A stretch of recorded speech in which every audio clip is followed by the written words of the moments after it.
If you look at the hotspots globally now, there are three main areas: Syria, North Korea in North Asia, and also in our regions, South China Sea.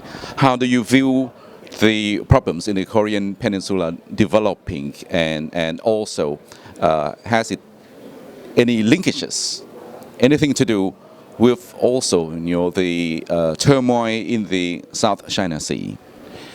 Yeah, well, in East Asia, there are actually a number of hotspots.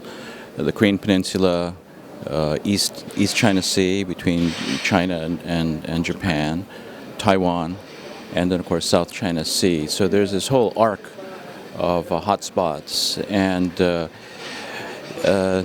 Korean Peninsula is linked to the South China Sea because both the U.S. and China are involved in all these hotspots.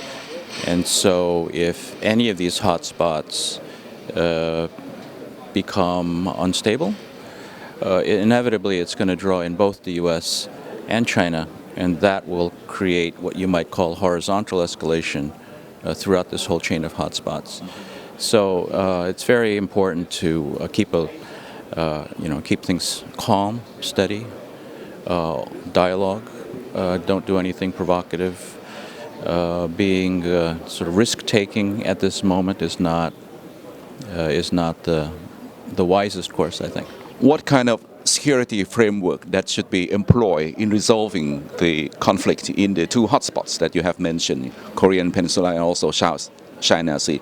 Should it be limited, to the bilateral talks between China or the U.S., or can we rely on the other regional security arrangement or with the involvement, of the ASEAN and other key players like Japan or also South Korea? Right. Many people say that if the U.S. and China can just get together in a G2, we can solve the world's problems, but I don't really think that's true. Just take the case of the Korean Peninsula and North Korea. China can't really control what the North does. The U.S. really can't control what its South Korean ally does. And in all these crisis areas, the countries directly involved need to have a say in how these problems are ultimately managed, if not resolved. So I would say a multilateral framework would be best.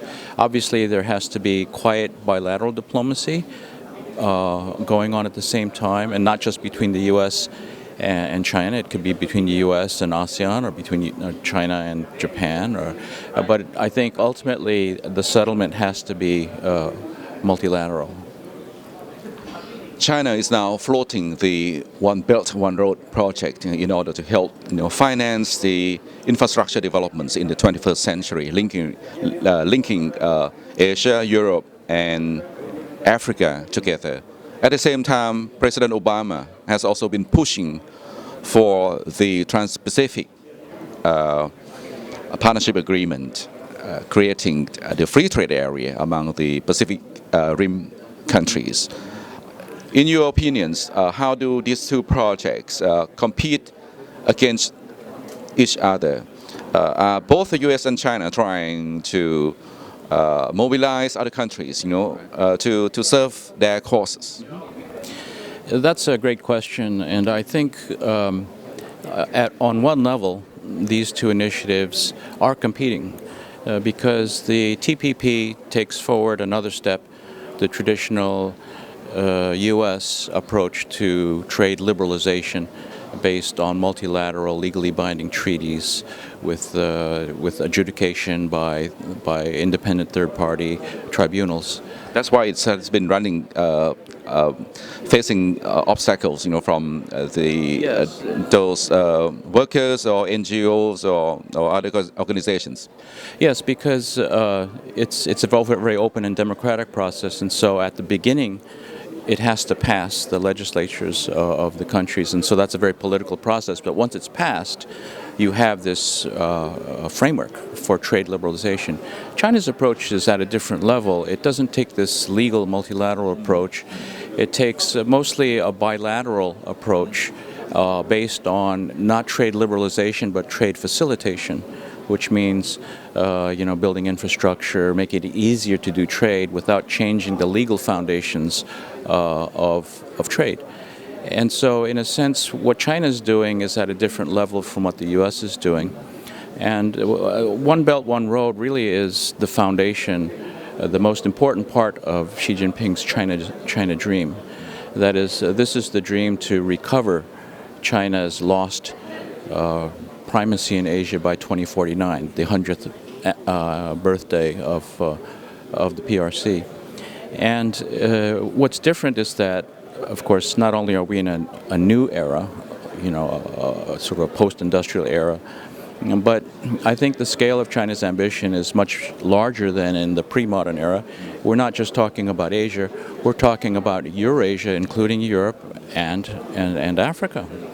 So the scale of ambition is really unprecedented and obviously attention-grabbing.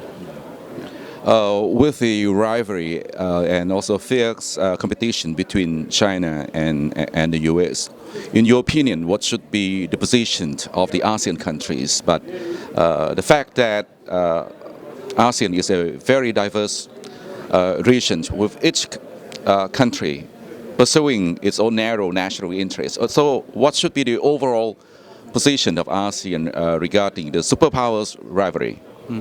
Well, the symbol of ASEAN is a sort of a sheaf or 10 sort of pillars bound together.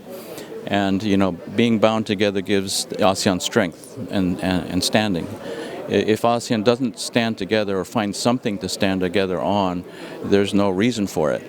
So I think what ASEAN has to do is not necessarily take sides between the U.S. and China, but figure out what ASEAN's best interest is, and also not to be divided, not to allow these big powers to divide ASEAN and weaken it, because if ASEAN becomes dysfunctional in its core functions, which are security and stability in the region, if it becomes dysfunctional there, it's gone, and that would be a loss for the whole region, because ASEAN has been key to building institutions that hold this region together. If ASEAN is gone and all we're left with is great power competition, nothing good is going to come of that. Thank you very much.